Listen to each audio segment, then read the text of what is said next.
tous, il est 14h57 et nous sommes en direct sur Victoire Live, mercredi 1er mai et j'ai comme invité Jennifer. Bonjour Jennifer, ça va? Bonjour David, ça va et toi? Oui, comment vas-tu? Très bien. Alors, quoi de neuf? Pour ce 1er mai quand même, premier jour du mois de mai. Ah bah, que des bonnes choses, Que que des des bonnes bonnes choses? choses, des bonnes nouvelles en perspective, beaucoup de bonne humeur, beaucoup de Ouais. joie pour tout le monde. Donc bonjour à tous aussi. Je rappelle à tous les auditeurs et aux internautes que nous sommes en direct uniquement sur Facebook et le problème à dire est bien sûr résolu. Si vous avez des questions, n'hésitez pas à vous rendre directement sur le site ou bien directement sur Facebook. Alors Jennifer, petite présentation. Ouais, Qui es-tu? ça c'est vraiment la question. Est-ce que j'ai la possibilité juste de partager en même temps sur Oui, mon bien sûr, Facebook? bien sûr. Comme ça, tu peux partager Voilà, en en même même temps temps, sur les je réseaux. vais partager ce qui se passe pour que les personnes qui ont l'habitude de me suivre puissent ne rien louper de ce qui se passe. Très bien, super, je suis contente. Ça apparaît et voilà. Donc, je m'appelle Jennifer Nzola. D'accord. Je suis. C'est une bonne question parce qu'habituellement on me demande qu'est-ce que tu fais. C'est vrai. Et quand Là, on on me a demande. commencé un peu à l'envers, là, non? Ouais, non mais c'est très bien parce que je pense que ce que l'on est détermine ce que l'on fait. D'accord. Ouais. Donc ça tombe à pic. Ouais. Mais c'est bien de voir la question différemment. Je dirais que je suis une amoureuse de l'amour avec un grand A. D'accord. Une amoureuse de l'humain avec un grand H. Et une personne qui court après l'impact positif dans la vie des gens. Alors, Voilà. qu'est-ce que ça veut dire tout ça? En gros, ça veut dire que... Ça veut dire beaucoup de choses, non? ça veut dire énormément de choses, mais en gros, ça veut dire que tout ce que je fais a un sens, Ouais, a un ouais. but, ou en tout cas, j'essaye de mettre du sens dans tout ce que je fais. D'accord. Et l'objectif, en fait, c'est que tout ce que je fais puisse être fait déjà par amour, Ouais, ouais, pour amour, ouais. par amour, pour amour, dans le but de laisser une trace positive et d'amener les gens qui vont me rencontrer, quel que soit le cadre, à faire quelque chose de bien, à réfléchir dans le bon, enfin, dans tout ce qui va laisser une bonne trace, en fait. Voilà. D'accord. Ok. Si ça permet de bien résumer, si c'est clair.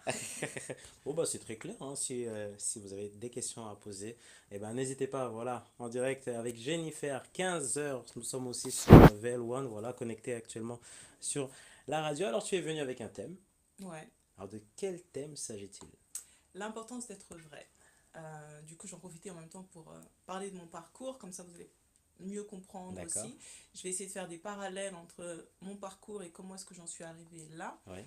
Euh, je suis un personnage public depuis moins d'un an. Pas par ma volonté, clairement. Parce que moi, je suis plutôt une personne qui aime être derrière, monter des stratégies, parce que je viens de la communication et je suis une experte en communication stratégique. D'accord. Donc, j'aime plus expliquer, voilà, comment est-ce que tu peux faire pour atteindre tel objectif, etc. C'est des conseils que tu donnes, c'est C'est ça? exactement ça, c'est des D'accord. conseils. Je suis consultante en marketing et en communication stratégique, D'accord. de métier, de formation Oui. et d'expérience aussi. Et je dirais pas que c'était par hasard, mais je suis finalement arrivée à me retrouver sur le devant de la scène. Donc ce que je disais aux gens de faire, finalement c'est moi aussi qui me met à le faire. Oui. Et tout ça avait un but et j'ai découvert au fur et à mesure de mon parcours. Euh, alors, je viens d'une famille, je suis originaire du Congo, je viens d'une famille dans laquelle on m'a fait beaucoup souffrir.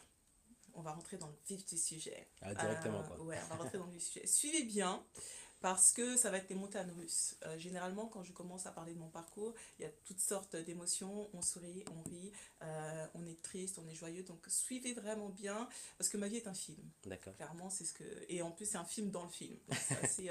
Donc faut que tu écrives un livre. Et Hein? c'est planifié. Ah, d'accord, ok. Et ce sera fait quand le Seigneur me mettra encore plus à cœur de le conduire. Oui, oui. Et je viens d'une famille dans laquelle on m'a fait beaucoup souffrir, pour vraiment résumer, dans le sens où j'ai connu des viols très tôt, qui ont duré des années. Qui ont duré des années et j'ai vécu ce que c'était que vivre le tabou, vivre dans le mensonge et se sentir obligé de rester à cette place-là. Voilà. J'ai- je, je, Le mensonge, pour moi, c'est quelque chose il ne s'agit pas juste de dire quelque chose qui n'est pas vrai. Il s'agit de vivre quelque chose que l'on n'est pas supposé vivre et qui est complètement fausse. Donc, ça peut être les illusions, ça peut être des choses qu'on nous a dit qu'on va considérer comme des vérités, Oui, mais qui en réalité ne sont pas vraies. oui, Un exemple tout simple, un parent qui va dire à son enfant t'es bête, tu fais n'importe quoi. L'enfant va l'intégrer comme une vérité, mais c'est pas vrai, c'est un mensonge. Donc, j'ai grandi dans un environnement où je vivais le mensonge en permanence. Le mensonge sur qui j'étais, le mensonge sur ce que je devais subir, sur ce que je devais vivre. J'ai vraiment grandi comme ça. Et plus tard, j'avais tellement cette habitude-là de vivre dans ça, j'ai cherché un sauveur. J'ai cherché un sauveur et pour moi, le sauveur ne pouvait être qu'extérieur et c'était un mari, tout parce qu'il n'y avait simplement. pas de solution à Je ne l'intérieur. voyais pas de Ouais, solution à l'intérieur. On m'a beaucoup parlé de Jésus quand d'accord. j'étais petite, quand j'étais plus jeune. On m'a beaucoup parlé de Jésus, on m'a parlé de la Bible. Je viens d'une famille où j'ai des grands-parents qui sont très croyants. J'ai entendu des histoires autour de la Bible. J'ai lu la Bible, même quand j'étais jeune, parce que je suis très très curieuse. J'ai lu D'accord. la Bible d'ailleurs, j'ai lu le Coran, j'ai lu pas mal Oui, oui. d'autres livres, enfin deux livres même tout court. Mais je ne voyais pas de solution. Et du coup, pendant très longtemps, j'ai été dans le silence et je me suis sentie dans l'obligation de vivre une vie que je ne voulais pas, d'être quelqu'un d'autre, tout simplement. Parce que ce qui est particulier avec le viol, notamment quand ça démarre dans un cadre familial et que ça devient l'enfant, c'est qu'il y a toute une forme de manipulation et il y a pas mal de choses que le cerveau fait pour nous permettre de continuer à exister. C'est une expérience qui est tellement traumatisante, rien que une fois, hein. C'est tellement traumatisant que il y a beaucoup de personnes qui n'arrivent plus à vivre après, qui n'ont même pas le goût de la vie parce qu'on leur a arraché quelque chose de vraiment précieux, on leur a arraché une espèce de dignité humaine. Et parfois, pour pouvoir se protéger, le cerveau met en place certaines choses et ça peut être un processus, par exemple, de ce qu'on va appeler la dépersonnalisation. D'accord. C'est-à-dire que je ne suis plus vraiment un être humain, je Ouais, suis un ouais, être humain ouais, parce que ouais, je suis entourée d'êtres ouais, humains, ouais. mais je n'ai plus vraiment de personnalité en propre. Je vais devenir tout ce que les autres vont me dire que je suis. D'accord. Parce qu'il faut que je puisse survivre dans cette société, il faut que je puisse m'intégrer, il faut que je puisse continuer à être Ouais, présente. Mais à côté de ça, quand j'ai vu après avec le recul, je prenais énormément de risques. Je traversais sans trop regarder. Je faisais pas mal de choses qui, pour moi, pouvaient m'amener un petit peu à la mort. Mais c'était d'accord. l'idée, D'accord. tu vois. Et tout T'étais ça, c'était consciente ou pas? intégré. J'étais pas du tout Pas du consciente. tout consciente. Ouais. Pas du tout. Ce genre de choses, on ne peut pas vraiment en être conscient, surtout quand on est à l'intérieur et Ouais, quand on a ouais, l'impression d'être dans une prison. ouais, ouais. Et moi, je vivais clairement dans une prison. Et ce qui se passait, c'est que pendant toutes ces années, je me souviens très bien à des moments où je regardais à la fenêtre euh, et je me disais, Dieu, j'entends pas toi. Je pense que tu es là quelque part, tu existes. Fais quelque chose pour moi. Et j'avais ce cri en permanence dans mon cœur. Mais j'arrivais pas à crier pour de vrai, j'arrivais pas à voir qui est-ce que je vais m'adresser pour dire quoi. J'étais dans un contexte familial tellement Ouais, particulier, ouais, ouais, j'ai pas reçu l'amour d'une mère, ouais. c'est compliqué. C'est très dur. Ouais. C'est comment tu fais. T'as pensé au suicide? J'ai pensé au suicide Ouais. des tas de fois. Tous les jours? Ah, alors, pas forcément tous les jours, parce que j'avais tellement l'impression de pas vivre Ouais. que le suicide c'était plus une manière de concrétiser ce qui se passait réellement en moi. C'est-à-dire qu'en moi, dans la manière dont je grandissais, et je pouvais sourire, hein. Donc c'est pour ça aussi qu'aujourd'hui, quand je parle d'authenticité, je dis aux gens, ne vous arrêtez pas aux apparences. Une personne peut vous sourire, ça ne veut pas dire qu'elle est heureuse. Une personne peut avoir donné l'impression que sa vie est merveilleuse, mais ça Ouais, ne veut pas ouais, dire ouais, que ouais, c'est le ouais. cas. Donc C'est ne vrai. vous arrêtez pas sur les apparences, cherchez la profondeur. Et oui, pendant ces années-là, je souriais. Euh, à l'école, j'étais pas mauvaise élève, j'étais pas du tout D'accord. mauvaise élève. Tu cachais ta tristesse ou pas? Je cherchais à la cacher parce que je cherchais à exister D'accord. dans le groupe et à être présente avec les Ouais, autres. ouais, ouais. Et on me mettait très souvent d'ailleurs sur le devant de la scène, on me disait vas-y, c'est toi la déléguée, c'est toi qui vas parler parce que tu parles bien. Et je me réfugiais beaucoup dans l'écriture D'accord. et dans la littérature. Ouais, ouais. Je lisais énormément, je pouvais lire un livre en une journée, la bibliothèque c'était mon endroit favori, donc c'est vraiment quelque chose qui m'a beaucoup aidé à me maintenir. D'accord. Et quand j'y pense, à raison dans le sens où Aujourd'hui, on a beaucoup d'écrans, on a la télé, etc. C'est très bien, mais c'est difficile de pouvoir réellement s'évader. Dans le sens où, là, quand on regarde la télé, on nous impose une image. Oui, Quand on lit un livre, on ne nous impose pas d'image. On nous donne des mots et c'est à nous d'imaginer. Et c'était un exercice qui, je pense, m'a aidé à respirer un petit peu d'accord. et à voir d'autres mondes que ce que je vivais. Mais la réalité était très dure. La réalité était très dure. Je pouvais en parler à personne. J'ai passé quasiment toute ma vie en dépression. Vraiment, j'étais très malheureuse. Je voulais crier, pleurer, mais à qui? Pour dire quoi? Et j'ai rencontré celui qui est devenu mon ex-mari plus tard, que j'ai épousé. Et cette personne-là s'est un peu présentée comme mon sauveur et je l'ai pris comme mon sauveur. D'accord. Comme la personne qui avait me libérer de cette famille tellement oppressante, tellement toxique. Tu lui as expliqué la situation, tout ce qui se passait? Jamais. Jamais? Je lui ai expliqué au bout de 10 ans de relation, parce que déjà je ne pouvais pas le dire. Ouais, ouais. Dire qu'on s'est fait violer et qu'on a vécu des abus psychologiques, c'est comme admettre quelque chose que l'on veut nier, dans lequel on est dans le déni. C'est-à-dire que pendant toutes ces années, une autre des raisons pour lesquelles je n'ai pas non plus parlé, ça n'existait pas. C'était une manière à moi justement de me protéger. Pour que je puisse arriver à vivre, ça n'existait pas. Ce qui se passe ne se passe pas. Donc je pouvais très bien regarder des séries américaines. Je ne sais pas si vous connaissez cette série très connue, New York Unité Spéciale. C'était une de mes séries favorites d'ailleurs. Et il y avait, parfois je regardais la série, c'était ma vie qu'on mettait dans cette Waouh. série. Ah ouais. Pendant 10 secondes, je vais me dire, ah, c'est pareil que moi. Et la seconde d'après, non, ce n'est pas toi. Comme s'il y avait deux personnes en moi, une personne qui sait, mais elle se tait, Ouais, ouais, parce que ouais. l'autre personne lui dit, tais-toi. Ouais, ouais, ouais. Ça n'existe pas. Donc forcément, quand je rencontre celui qui deviendra après mon mari, je ne peux pas lui en parler. Comment je lui en parle? Et il avait dit un jour quelque chose qui est resté et qui a fait que je ne lui en ai pas parlé. On était jeunes, hein, on s'est rencontrés 17 ans, 18 ans, D'accord, donc oui, c'est très jeune. on était jeunes. Il m'avait dit un jour, dans sa jeunesse, hein, vraiment, donc je ne lui reproche pas ça aujourd'hui, si jamais ma femme se fait violer, je la quitte. Et je me faisais violer encore régulièrement à ce moment-là, quoi. Comment je lui dis ça, en fait? Et là, je me suis dit, mais je peux pas parler, si je parle, il me quitte. Et qui Est-ce est-ce que que tu as je eu vais peur? avoir? T'as eu peur? J'ai eu Non? peur, j'étais angoissée. D'ailleurs, Oh je là. vivais déjà dans l'angoisse en permanence. Je me dis, mais dans ces cas-là, à qui est-ce que je vais parler? J'ai personne à qui parler. Mais est-ce qu'il parlait quand même à ta famille?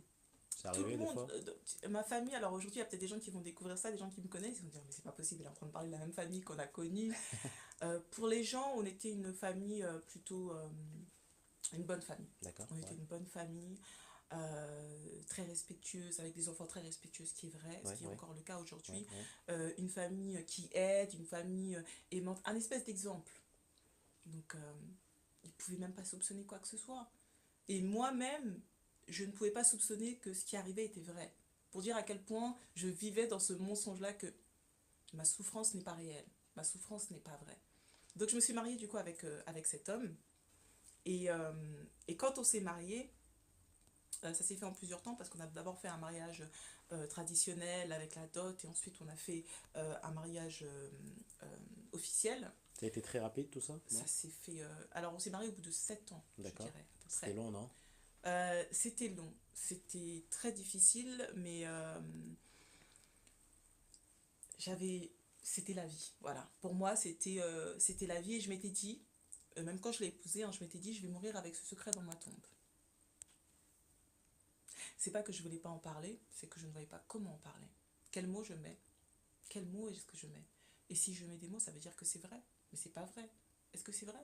Est-ce que c'est pas vrai? Tu vois le truc, c'était vraiment c'était très particulier. Et donc on s'est mariés, et quand on s'est mariés, cet homme était mon Dieu. Parce qu'il était mon sauveur. C'est quelqu'un qui m'a témoigné beaucoup d'amour, je ne peux pas dire le contraire, mais qui Ouais, m'a aussi ouais. témoigné beaucoup de manque d'amour. D'accord. Voilà. Je pense que quand on n'a pas vraiment connu l'amour, c'est très difficile Ouais, de ouais, donner. ouais. On ne donne que ce que l'on a, que ce que l'on a reçu. Et difficile quand on n'a pas vraiment rencontré l'amour, su ce que c'était que l'amour, de donner aussi de l'amour aux autres. On aime, mais on aime mal. Et cette personne-là, je dirais pas qu'il m'a pas aimé, mais je dirais qu'il m'a très mal aimé parce que même dans la manière dont il me parlait, il me disait très clairement, je n'étais pas la femme idéale pour lui, mais il allait faire de moi la femme idéale. Wow, c'est beau. Ah, il était très Ah, clair, dès le départ. voilà, tu vois ce que je veux dire? Et moi, je me disais, bon, bah écoute, je suis pas bien, donc il va m'arranger.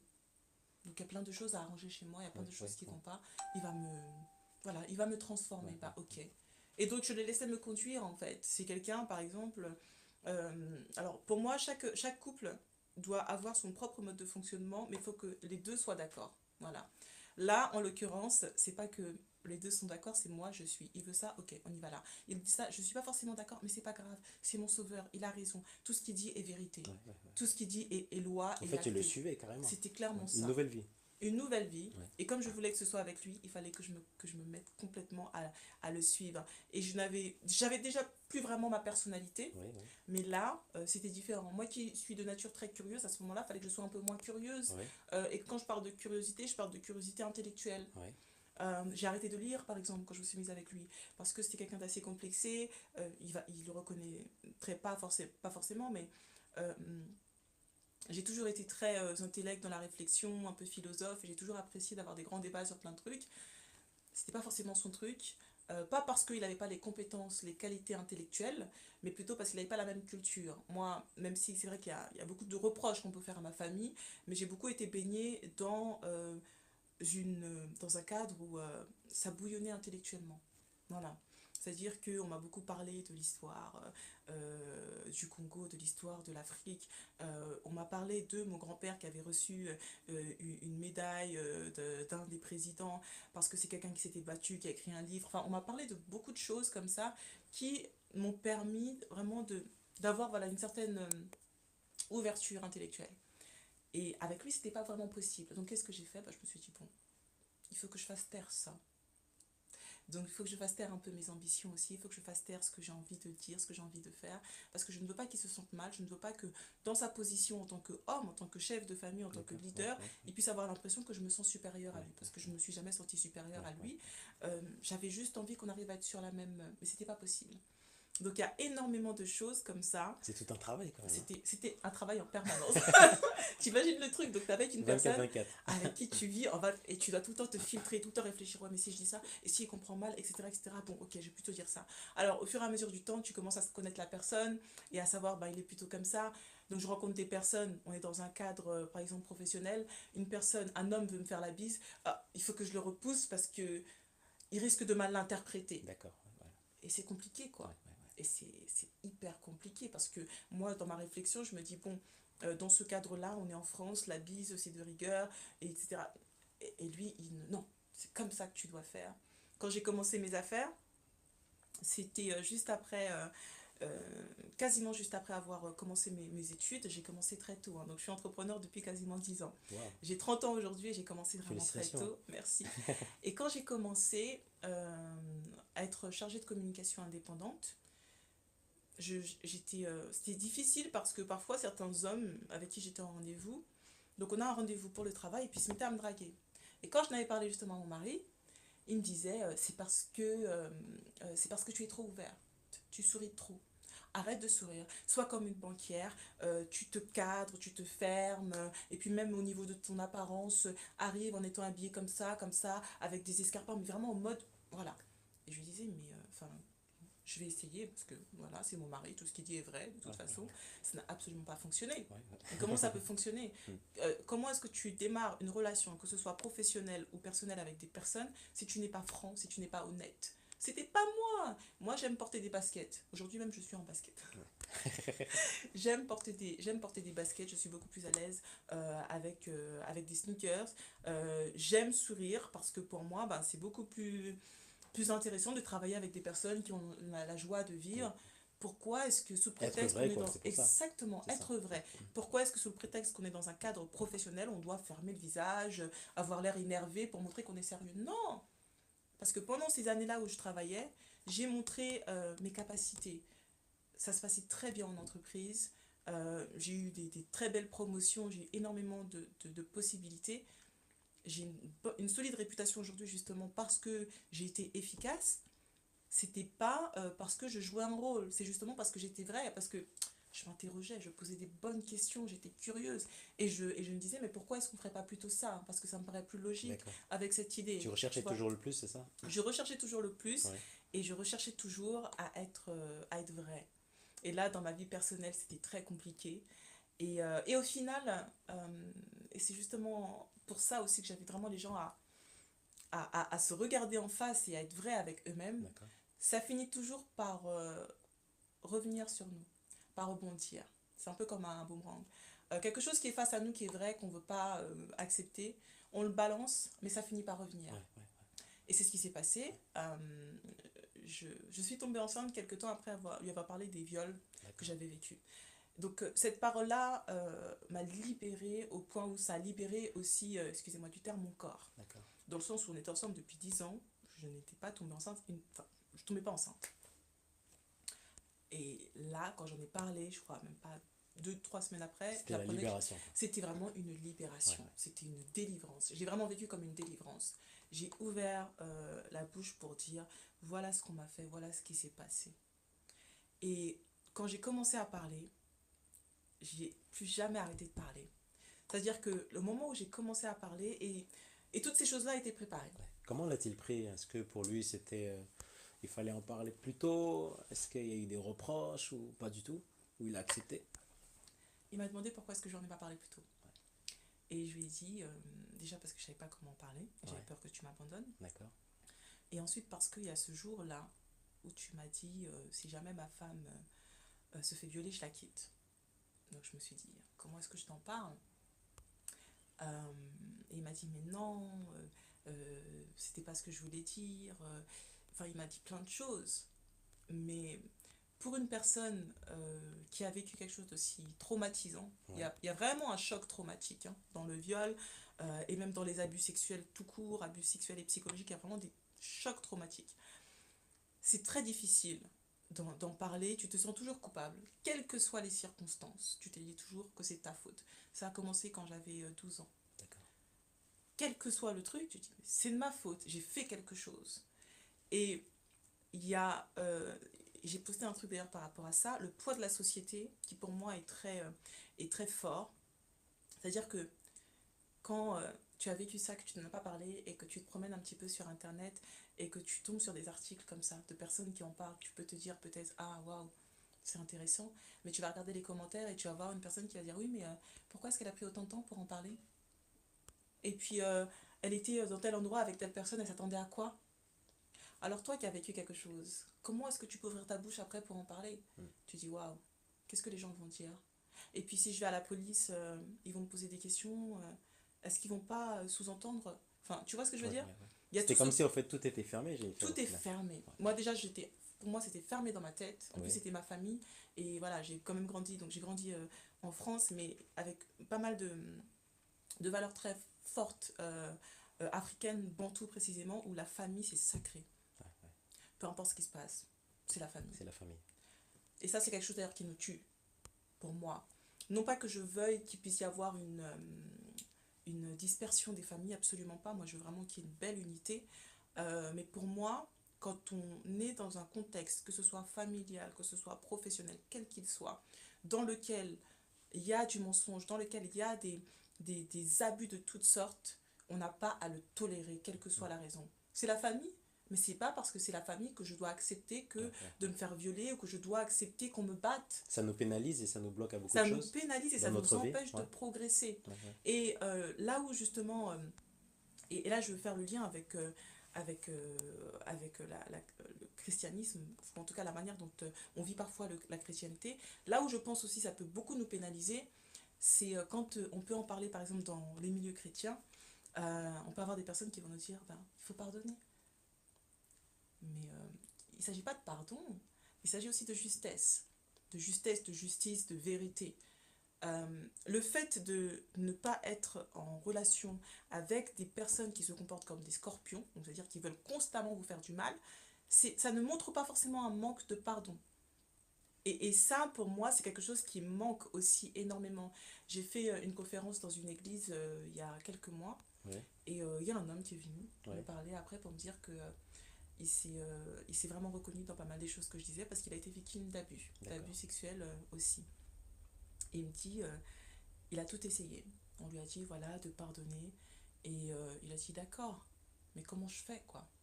Et moi, je vis avec ça tous les jours. Comment est-ce que je fais? Et pour moi, la réponse, c'est pas dire, oui, mon frère, il faut pardonner. Mais t'es marrant, toi. Est-ce que Sinon, tu c'est connais... facile, c'est trop C'est ça, facile. en fait. Est-ce que Ouais. tu connais le poids de ce qui m'a Mhm. été fait? C'est-à-dire d'abord s'intéresser à la personne. S'intéresser à la Ouais, personne, ouais, euh, accepter que la personne elle puisse être en colère. d'accord. Parce que pour moi aussi, le fait de chercher à réprimer la colère, c'est un problème. Pour pouvoir dépasser sa colère, il faut l'accepter et la gérer. Tu vois ce que je veux dire? Ouais, ouais. C'est pas en disant mais non je suis pas en colère, il faut que je reste alors je suis désolée, des fois je parle en anglais parce que les mots me viennent plus facilement en anglais. C'est pas parce que on doit être dans la paix et qu'on nous dit voilà vous devez être dans la paix, propager l'amour, qu'on n'a pas le droit d'être en colère. On a le droit d'être en colère, on a le droit d'être indigné quand des choses euh, qui traumatisent notamment des enfants, qui traumatisent des familles, qui détruisent des familles et des personnes sont faites. On doit être en colère. Et on doit dire, il faut que ça s'arrête. Et c'est pas en disant, oui, mais il faut simplement pardonner. Non.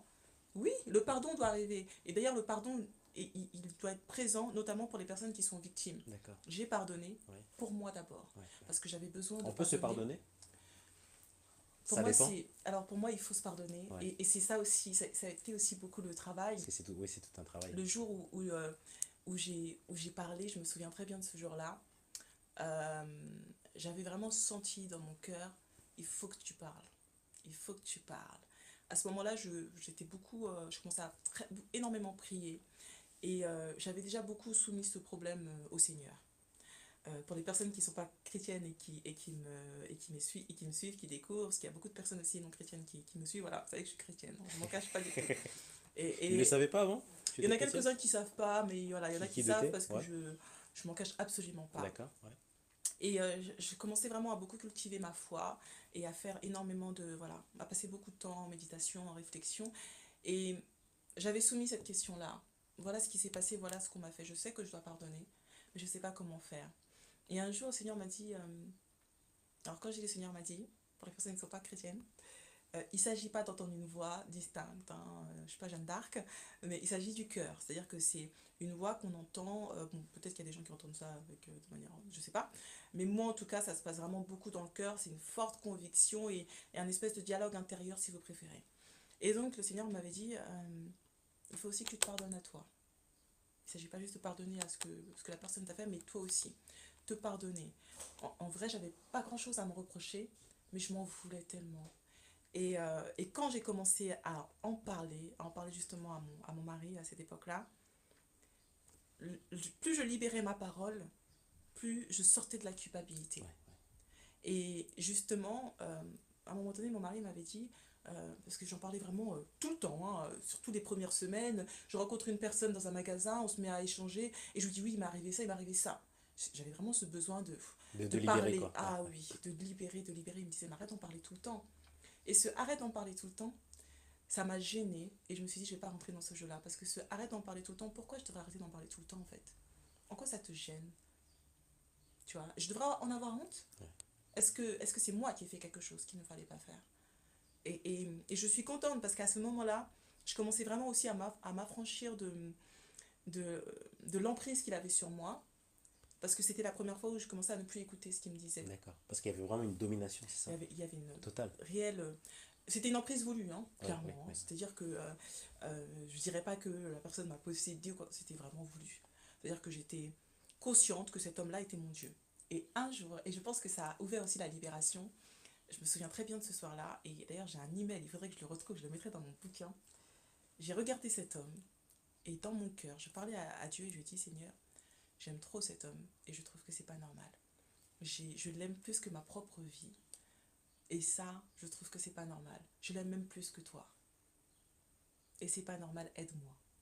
Et c'est une prière que j'ai eue dans mon Waouh. cœur. Ouais, Et quelques temps après, les choses se sont vraiment enchaînées. ouais. C'est-à-dire, j'ai commencé à parler de ce qui s'est passé. Je suis tombée enceinte. J'ai fait une fausse couche. Je suis retombée enceinte très rapidement après. Et ensuite, après ça, donc, il s'est passé des choses de son côté que j'ignore, dont j'ignore le détail, de ce que j'ai pu comprendre et de ce que j'ai découvert plus tard. Il en avait parlé à sa famille. je pensais qu'il en avait parlé uniquement à ses parents que je considérais comme mes parents, qui m'ont fait D'accord. grandir pendant une dizaine d'années Ouais. et que j'aimais énormément. Sa famille était devenue ma famille. Ouais. Euh, Tu avais trouvé une deuxième famille? J'avais vraiment trouvé une... Et j'étais... La première fois que une mère s'asseyait à côté de moi pour me parler, c'était sa mère. Waouh, waouh. Tu vois, le truc tout bidon, quoi. Je veux dire, moi j'ai une fille aujourd'hui, des fois je la prends sur mes genoux et je lui parle alors qu'elle a même pas 2 ans et demi, quoi. Ouais, Tu ouais. vois. Mais j'avais pas connu ça. Ma mère qui s'assied à côté de moi et qui me parle de tout et de rien. Et sa mère, elle s'assied à côté de moi et puis elle me parlait de choses vraies.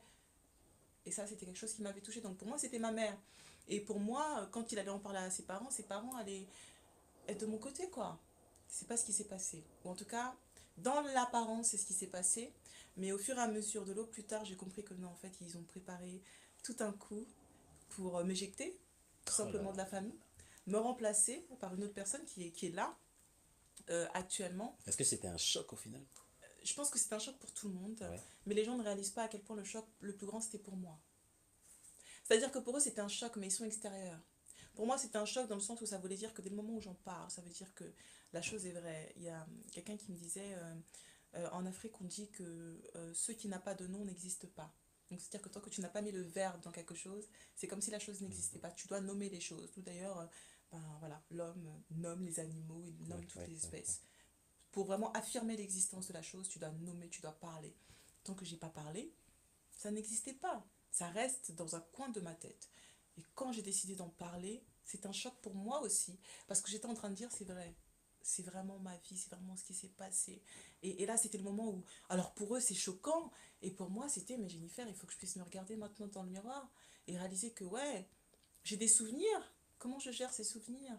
Comment je gère des flashbacks que je peux avoir? Donc, ils se sont comportés comme si ils avaient été victimes d'une trahison, D'accord. mais la réelle victime dans cette histoire, c'était C'était moi. toi. Ouais. T'étais toute seule vraiment? Tu te sentais vraiment toute seule? Ah, je me suis sentie toute seule quasiment tout le temps, ouais. Vraiment quasiment.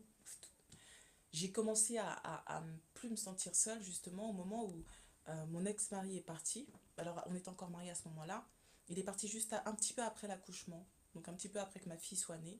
Il partait progressivement, hein, voilà, sans me dire un mot, et du jour au lendemain, plus personne. Cet homme que j'aimais tellement, qui était mon sauveur, mon Dieu, tout pour moi, il n'était plus là. Je me retrouve seule avec mon bébé. Je ne peux pas mourir, j'ai mon bébé.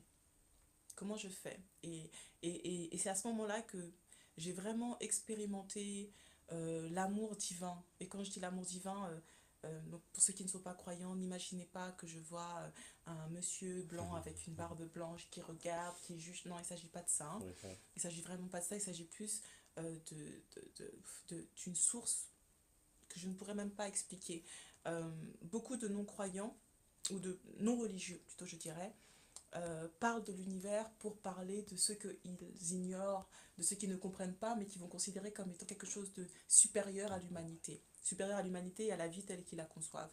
Et ben, à un moment donné, je me suis dit, ok, je comprends pourquoi il dit ça, parce que quand tu dis Dieu aujourd'hui, ça peut être tout et n'importe quoi. Mon mari était mon Dieu, avec un petit D. Ouais, ouais. Mais quand tu dis l'univers, la notion de grandeur, tu la visualises tout de suite. D'accord. Donc, si vous n'êtes pas croyant et que vous avez du mal à saisir quand je dis Dieu, vous avez qu'à imaginer que le mot Dieu, c'est le mot univers, comme ça c'est beaucoup plus simple pour vous.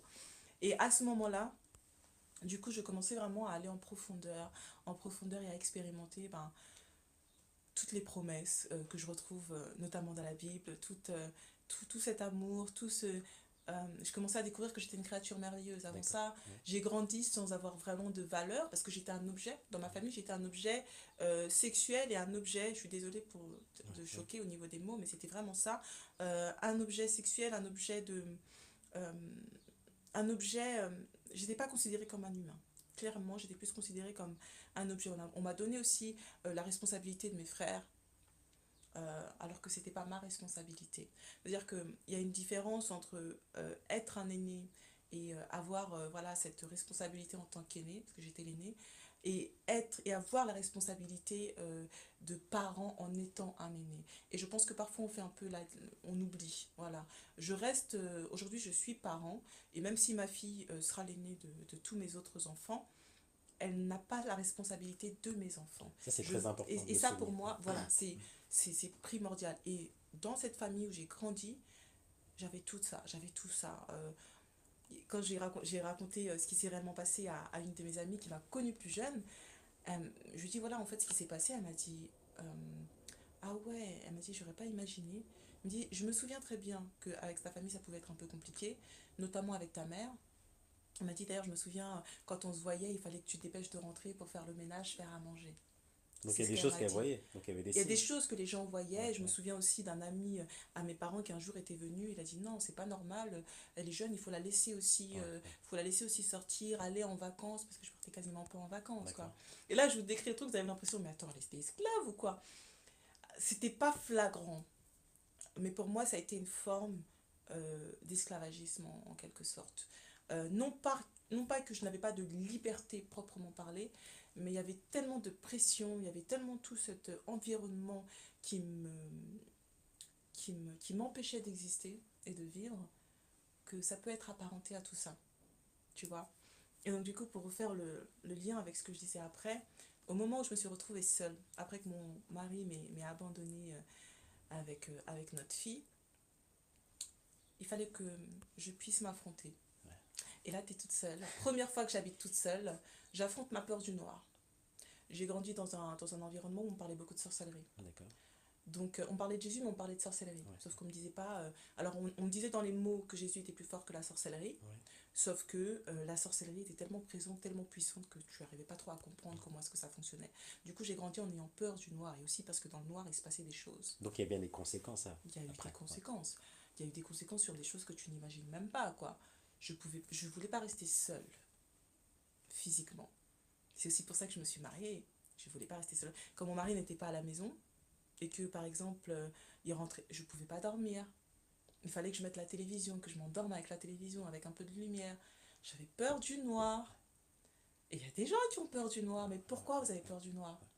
Et ce que je dis aujourd'hui aux gens, parce que je suis également coach, il y a une seule manière pour dépasser ses peurs, c'est de les affronter. C'est-à-dire que tu as peur des chiens. Il faut que tu sois mis en relation avec des chiens. Alors, évidemment, ça ne veut pas dire qu'il faut que ce soit mis de manière brutale. Ouais. Au fur et à mesure. Voilà, ça Ouais. peut être au fur et à mesure ou ça peut être en étant Ouais. accompagné. Mais si j'arrive pas. Il faut que tu te fasses accompagner. Et c'est là l'intérêt d'avoir des psys, des coachs, des pasteurs, tout ce que tu veux, mais ces personnes-là qui sont là justement pour t'épauler, pour D'accord. t'aider à surmonter ces frayeurs, ces peurs que tu as. Ouais. Parce que c'est bien de dire, c'est beau de dire aux gens, il faut avoir du courage, oui, mais comment je fais? Des fois, il faut y aller petit à petit et pas trop se brusquer. Et ça aussi, pour moi, ça fait partie de ce que je dis être vrai, dans le sens où il faut accepter que on ne peut pas tout faire, on n'est pas parfait et on a besoin des autres. Tu vois. Et à ce moment-là, je me suis retrouvée dans un moment où ben, voilà, je suis toute seule avec ma fille, dans une ville que je ne connais pas, Mulhouse. Du coup, je salue tous les Mulhousiens qui regardent. J'ai d'ailleurs encore quelques amis là-bas. Mais là-bas, j'ai pas de repères. Je ne viens pas de cette ville. Je ne connais personne. J'ai quasiment pas d'argent parce que j'ai quitté Londres pour venir en congé maternité en France. Donc moi, dans ma tête, quand je suis venue accoucher en France, je suis venue 2-3 semaines avant mon accouchement, mon idée, je vais repartir à Londres et puis continuer ma vie là-bas Ouais. parce que j'aimais Ouais. bien Londres, ça se passait bien. Et là, comment je fais? J'ai mon congé maternité, mais c'est pas grand-chose. Comment je fais pour payer le loyer, pour trouver même un appartement? Parce qu'au final, il a fallu que je quitte l'appartement où mon mari m'avait mis à ce moment-là, parce qu'il avait été violent, il m'avait donné un coup de pied, et je précise toujours coup de pied au ventre, on me dit, mais pourquoi tu précises, tu dis pas simplement qu'il t'a frappé. Coup de pied au ventre parce que pour moi, c'était symbolique. Je venais d'avoir une césarienne, j'avais accouché de notre fille, il avait notre fille dans ses bras, et c'est au ventre qu'il a décidé de me blesser. Donc ça, il savait. Ouais. Il était conscient. Il était conscient Il de était ce qu'il clairement faisait. conscient, Ouais. bien sûr. Il s'est même pas retourné pour voir si j'étais pas tombée. Ouais. Donc pour moi, tu veux anéantir le symbole de la vie que je viens de donner. Et c'était ça amplifiait simplement ce que j'avais déjà perçu un petit peu avant et me considérait comme un meuble. Tu vois. Est-ce que tu étais en colère encore À ce moment-là, contre j'étais Dieu? pas en colère. En ce moment, à ce Parce que moment-là, ça faisait trop de choses quand ça même faisait dans ta beaucoup de vie là. choses. Ça faisait tellement de choses. En plus, je venais d'accoucher, donc j'étais épuisée. Et j'avais vécu une grossesse où j'étais seule, vraiment seule pendant très longtemps. Euh, J'étais surtout dans l'incompréhension la plus totale. Ouais. Et dans ma tête, mon mari était juste devenu fou. J'ai dit, au bout de 10 ans, c'est pas possible. Et même tout ce qu'il m'a dit, non, il est devenu fou. Il m'avait dit qu'il reviendrait toujours. Et puis un jour, un petit peu avant, il m'avait dit, oui, il avait vu un film et il avait dit, la femme, son mari était parti avec quelqu'un. Et la femme avait attendu et son mari est revenu. Ils se sont remis ensemble. Et je me suis dit, mais est-ce qu'il me cherchait à me faire passer un message? Enfin, je me posais vraiment des questions, mais j'avais aucune idée. Et comme j'étais vraiment beaucoup rentrée en profondeur dans la prière, je me disais, bon, écoute, Dieu, j'ai que toi. Voilà. Et à ce moment-là, je commençais à l'appeler papa et à découvrir ce que c'était qu'être père, enfin, le Dieu le père, en fait, Ouais, le provider, comment tu dis ça en français? Le pourvoyeur, voilà. d'accord. Vraiment cette relation Je avec... commençais vraiment à l'avoir, cette ouais, relation à ce moment-là, à découvrir, ben, je m'occuperai de toi, etc. Et j'ai dit, ok, j'ai que toi, on n'a que toi, parce qu'il y a ma fille. Et d'ailleurs, c'est le genre de message que j'ai envoyé à mon mari. Il a utilisé ces messages-là. Il les a envoyés au procureur de la République pour essayer de me faire passer pour une personne complètement instable oh au là là, niveau émotionnel. Sa famille est chrétienne, ouais, chrétienne. ouais, Sa mère prie beaucoup, c'est une femme de ouais, ouais, prière. ouais, Mais elle a participé à tout ça. Sa sœur, à l'époque, elle était modératrice à l'église. ouais, ouais. Elle a participé à tout ça. Et lui se disait chrétien. Et c'est ça qui m'a le plus choqué. C'est plus tard quand j'ai découvert les faux témoignages. Alors, j'ai pas porté plainte pour diffamation ou quoi que ce soit. Je me suis dit à l'époque, vas-y, Seigneur, je te laisse t'occuper de ça. Mais c'était dans mon droit. Légalement, c'était dans mon droit de dire, mais attendez, comment vous pouvez écrire des trucs pareils? Moi, ce qui m'a fait le plus choquer, c'est en tant que chrétien, comment tu peux mettre noir sur blanc des choses que tu sais pertinemment fausses? Est-ce que ça veut dire que ta, relation de ta notion de la vérité est fausse? Ou est-ce que tu n'as pas peur du Seigneur, tu n'as pas peur de Dieu? Je ne peux pas écrire des choses. On a écrit que j'étais laxiste, que ma fille était en manque d'hygiène. Alors, est-ce qu'il il a menti à sa famille ou est-ce que sa famille a complètement participé au truc? Point Et d'interrogation. personne t'appelait pour savoir si c'était vrai ou pas? Personne de Personne. personne? Et Il y c'est avait ça qu'une qui seule m'a version. aussi choquée. Ouais, Dans sa famille, j'ai été pendant 10 ans. Et toutes les personnes de sa famille m'ont connue. Au fait, j'étais là. Je, voilà, j'ai grandi quand même à la congolaise, donc j'étais très serviable. Et c'était pas par hypocrisie, parce que j'aime aider, j'aime servir, j'aime vraiment beaucoup aider les gens. Et tout le monde m'a connue comme étant la personne qui était présente, qui aidait, qui donnait des conseils, qui offrait des cadeaux sans aucun problème. Je suis de nature assez généreuse et ils m'ont tous connue et personne ne m'a appelé pour savoir ce qui se passait réellement. C'est moi qui ai fait l'effort d'appeler, qui ai cherché à appeler et on m'a menti. Je te rappellerai, on m'a jamais rappelé. Et donc j'étais là seule avec ma fille et à un moment donné, j'avais plus d'appartement parce que le jour où il m'a frappé, je ne pouvais pas rester là. Il avait les clés, il pouvait revenir quand il voulait et je ne pouvais jamais savoir quand il revenait. Imagine la frustration, quoi. Et t'as le bébé là avec toi de 2 mois et c'est son père. Donc pour moi c'était très important, mais je ne veux pas qu'elle vive ça et je ne veux pas qu'elle me l'arrache. Et comme quand on était ensemble, il avait l'habitude de me dire, je ne veux pas avoir de fille avec toi. ouais, Il a toujours été assez clair en ouais, réalité, ouais, hein. ouais. C'est juste que moi j'ai pas été vraie. D'accord. Voilà. Il m'avait dit, alors quand je dis j'ai pas été vraie, je parle vraiment de, je tiens à dire, hein, il s'agit, c'est en lien avec les traumatismes. J'étais tellement dans le déni que c'était pas possible d'être complètement vraie. Et il me disait, t'es pas une fille bien, parce que t'as eu des rapports avant le mariage, t'es pas une fille bien, t'es pas une fille digne, donc je vais faire de toi une fille digne, et je ne veux pas qu'on ait une fille ensemble, parce que je sais pas comment tu pourras l'élever. C'est des paroles très dures. Et c'est les paroles qu'il me disait régulièrement. Oh, Donc du coup, quand on a une fille, il m'a dit des petits trucs comme ça aussi, je me suis dit, ok, il veut me l'arracher, clairement. Et le jour où il a fait ça, ben, comme de par hasard, ce même jour, l'acte de naissance avait disparu, le livret de famille aussi. Donc clairement, et je l'entendais au téléphone, mais t'es où, t'es où? Il parlait à une personne qui devait arriver, la personne, elle a pris du temps à arriver. Heureusement, j'étais au téléphone avec une tante à moi qui fait qu'il y avait des témoins, c'est quelque chose de grave arrivait. Il est remonté, il a dit, bon, je pars, je dois prendre mon avion. Et il est parti. Je me suis dit, ok, je peux pas rester là. Et je suis partie. J'avais pas d'appartement, mais Dieu a bien fait les choses. wow. Juste avant, j'avais rencontré des personnes à l'église qui m'avaient passé leur carte, qui m'avaient dit, si t'as quoi que ce soit, tu m'appelles. Donc j'ai appelé ce pasteur-là pour lui dire, voilà, je ne vais pas rester là, j'ai besoin d'un logement avec mon enfant. Il m'a dit, ok, je te rappelle, je trouve une solution. Au même moment, un de ses amis d'enfance, à mon ex-mari, enfin mon mari de l'époque, avec qui il a grandi, un chrétien, avec sa femme, ils n'habitaient pas très loin, de l'autre côté de la frontière, parce que j'étais du côté de Mulhouse. Et il me dit, ils habitent en Suisse, donc je les salue d'ailleurs s'ils écoutent. Et il me dit, écoute Jennifer, ça fait un mois, à peu près 3 semaines même, que j'essaye de venir avec ma femme pour vous voir. À chaque fois, ton mari me dit que c'est pas le moment parce qu'il est pas là. Qu'est-ce qui se passe? Je me dis, ok, je l'appelle et je lui explique. De tout de A à Z. Je lui explique tout. Voilà ce qui s'est passé. Ma belle famille et mon mari ont dit que j'étais une sorcière. euh, Parce qu'il y a eu ces accusations-là hein, aussi. Que j'étais une sorcière. Qu'ils me voyaient dans la nuit. Ils m'ont sorti des trucs. Je me suis dit, mais est-ce que c'est moi à tel point où je me suis mise à douter de moi-même. Pour te dire, tellement j'aimais cette famille, Ouais, ouais, ouais. j'ai douté de moi-même. Waouh. Tu vois. Et j'ai tout raconté à son ami et je lui ai dit voilà ce qu'ils ont dit, voilà ce qui s'est passé. Donc là, je dois partir. Il me dit mais tu vas aller où? Je dis je sais pas. J'ai appelé un pasteur. Il m'a dit qu'il allait s'en occuper. J'attends qu'il me rappelle. Il me dit écoute, ok, là je suis en vacances pendant 4 jours avec ma femme. On va venir te chercher. Viens avec nous comme ça tu vas pouvoir te reposer. Et ensuite on verra comment ça va se passer. J'ai dit ok. Ils sont venus. Il a vu tous les bagages. J'avais déjà tout rangé. J'étais prête à partir. Et lui et sa femme, ils ont été, mais il a acheté des couches, ils ont acheté des couches, Un ils nous ont soulagement. acheté à manger. En fait, ils m'ont donné le soutien dont j'avais besoin Ouais, ouais. pour pouvoir continuer à marcher. Wow. Et quand j'y pense, ça me donne envie de pleurer parce que je me dis, Dieu a vraiment bien fait les choses dans le sens où à chaque instant, les moments où j'étais fatiguée, c'était un peu comme si j'étais dans le désert et puis au moment où tu es fatiguée, tu vois quelqu'un qui a une gourde d'eau et qui te donne l'eau et ça te donne la force pour pouvoir avancer, tu vois. Et je suis partie chez eux en Suisse et c'était bien. J'étais tellement triste, tellement détruite parce que j'avais aucune idée de ce qui se passait et j'avais ma fille avec moi et j'essayais autant que possible de ne pas lui transmettre toute cette négativité. Donc j'essayais de la préserver et c'était difficile, c'était vraiment difficile. Et ils ont été incroyables, vraiment, je sais pas, je les remercierai jamais assez Du parce que début jusqu'à la fin. du début jusqu'à la fin, Ouais, lui et sa femme, alors ouais, ils nous ont vraiment, ils se sont occupés de nous ouais. pendant 4 jours, hospitalité. Ils se sont occupés de ma fille et moi pendant 4 jours avec beaucoup d'amour.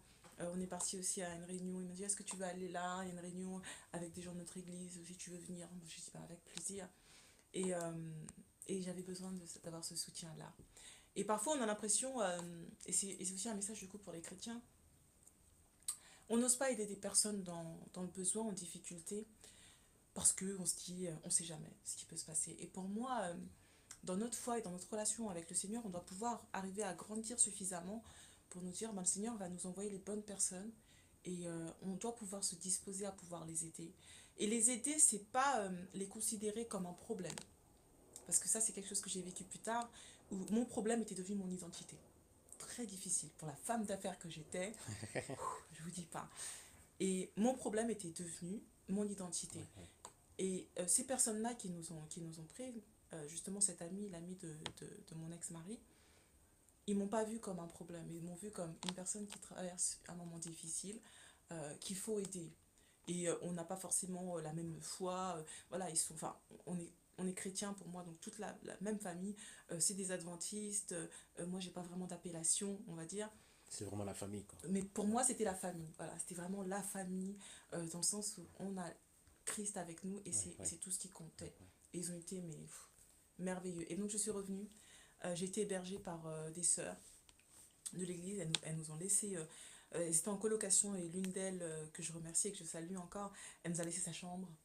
Je suis restée là-bas pendant 2 semaines. Beaucoup de personnes t'ont aidé au final. Énormément de Ouais. personnes. Et, et ils sont tombés vraiment au bon moment. Ils ont été disposés. Ils ont ouvert leur cœur pour pouvoir m'aider, pour pouvoir aider ma fille. Pas facile d'héberger une femme avec un enfant de 2 mois qui peut pleurer dans la nuit alors que toi tu dois bosser le matin. Pas facile parce que ben, faut nourrir cette personne aussi. C'est ça. Comment tu fais ça, quoi? Tu vois? Et quand j'étais là-bas, ma relation avec le Seigneur, elle continuait. C'est-à-dire que je parlais tout le temps au Seigneur. Je ne savais pas ce qui allait se passer. Et pour vous dire, quand j'étais dans l'appartement, je repars avant. Donc je vous ai dit, il faut me suivre. Hein. Je repars un petit C'est un peu. très bon témoignage. Hein. Le premier Ouais. appartement où on était à Mulhouse, Ouais. mon mari m'avait dit, on venait à peine d'arriver. Donc on devait rester là pour 1 an. Il m'a dit, écoute, au bout de même pas 2 mois, on va partir d'ici, tu vas aller chez mes parents. Pourquoi? Oui, parce que j'arrive plus à payer le loyer. Mais on vient à peine de commencer et d'arriver.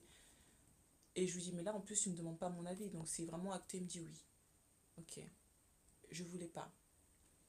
Et là, je commençais simplement à comprendre ce que voulait dire la soumission au sens chrétien. Donc, je me suis dit, bon, mon mari veut qu'on parte, donc il faut qu'on parte. Mais je veux pas partir. Comment ça se passe? Je vais me la jouer fine. Euh, Finalement, il me dit donc, écoute, je vais donner, tu vas donner tes bagages et puis mes parents vont partir avec en région parisienne. Après, tu repartiras avec eux fin du mois. Voilà ce qu'il me dit. Je me dis, ok, donc j'ai à peu près 2 semaines pour trouver une solution, un moyen. Ouais. Pour moi, mon mariage allait quand même être sauvé ou allait se maintenir. C'est juste qu'il était dans une période. Ses parents prennent une partie de mes bagages, ils s'en vont avec. L'esprit m'a dit, ne mets que tes affaires d'été. J'ai mis que mes affaires d'été. Des robes, des trucs vraiment légers que j'allais pas pouvoir mettre. J'ai gardé tous mes affaires d'hiver. On était Wow. vers le mois de décembre. D'accord. Ils sont partis avec. On devait partir fin décembre. Et même pas 3-4 jours après, il me dit finalement je viens cette semaine pour te récupérer et on part. Et là j'ai dit non, c'est hors de question. Parce que c'est pas ce que tu m'as annoncé. Et c'est hors de question. Et moi je sens qu'il y a quelque chose de bon depuis qu'on est arrivé qui doit sortir de cette ville. Et c'est ce que j'arrêtais pas de dire. Quelque chose de bon doit sortir d'ici. Ouais. Il m'a dit bah tu fais comme tu veux, comment tu vas te débrouiller pour le loyer. J'ai dit je sais pas, mais ça va se faire. Donc c'est hors de question que je m'en aille. Parce que là, il a senti que maintenant tu étais une personne Il a vraiment. senti que j'étais ferme dans le truc. Ouais. Et puis il pouvait pas aller contre ça parce que tu m'avais dit jusqu'à la fin du mois, comment ça se fait que tout d'un coup tu changes d'avis et puis il faut partir tout de suite. Non, tu m'as pas laissé le choix. Et là, pour moi, c'est un problème. Je mets mon veto. Hors de question de partir. Et c'est là que les choses se sont enchaînées, enchaînées. Ils sont venus, à chaque fois qu'ils venaient, ils venaient avec sa famille.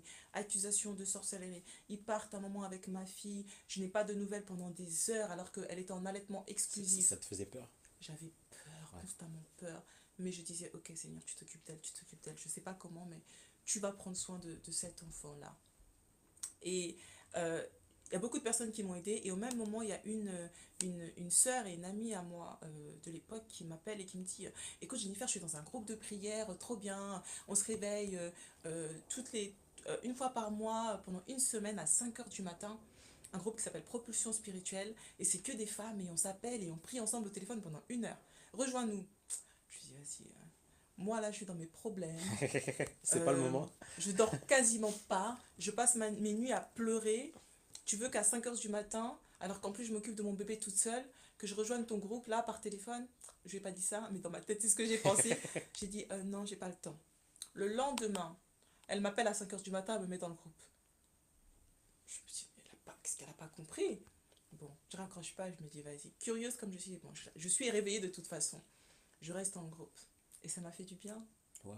Je suis restée avec des femmes, on en a prié, et ça m'a fait du bien. Ça m'a fait du bien. Et j'ai dit, bon, bah, je reste jusqu'à la fin de la semaine. Et j'ai fait une semaine, et ça m'a fortifiée. Et j'avais besoin de ça. Amen. Et c'est passé que des choses comme ça. Mais j'étais disposée dans le sens où je m'étais dit, Seigneur, je m'abandonne à toi, je te laisse. Voilà, je sais pas où tu veux m'emmener, mais on va y aller ensemble. De toute façon, quand je regarde ma vie, je vois que très longtemps, même quand j'étais petite, je regardais les êtres humains. J'ai toujours été très observatrice. Et je me disais, dans ma vie, j'ai envie de faire le bien. Quand j'étais vraiment petite, hein, Donc ça, c'est dès le départ, hein, dès le début, ouais, je me disais, j'ai jusqu'à envie maintenant. de faire le bien. Ouais, Je sais pas comment ça va se passer. ouais, Euh, Quand je vivais dans cet environnement familial où j'entendais constamment parler de la sorcellerie, il y a eu des moments où voilà, j'entendais des choses bizarres, où on m'expliquait même, oui, en fait, on essaie de t'initier, etc. à la sorcellerie. Dans mon cœur, c'était ferme. Jamais de la vie. Je peux pas. Faire du mal à un être humain, pourquoi? Pour mon propre bien, pour mon propre intérêt. Laisse-moi trouver mon intérêt dans d'autres choses. Je peux pas, en fait. Alors, je suis pas en train de dire que je suis parfaite, hein. Vraiment, je veux pas que vous méprenez là-dessus. Je dis juste que j'avais des convictions qui étaient vraiment ancrées en moi. Et une de mes convictions, c'était que l'être humain, de base, indépendamment de toute couleur, âge, sexe, indépendamment de tout ça, c'est mon frère humain. Je peux pas sciemment, donc de manière vraiment consciente, lui faire du mal pour arriver à ce que moi je veux. Et j'avais ça dans mon cœur quand j'étais petite. Et j'ai grandi vraiment avec ça. Et c'est aussi pour ça que pour moi, c'était compliqué de parler de ce qui se passait dans ma famille parce que j'allais leur faire du mal. ouais. Bon, je me disais, je vais détruire ma famille et c'est ce qu'on va me reprocher. Je ne veux pas leur faire du mal. Donc laisse-moi être un sacrifice.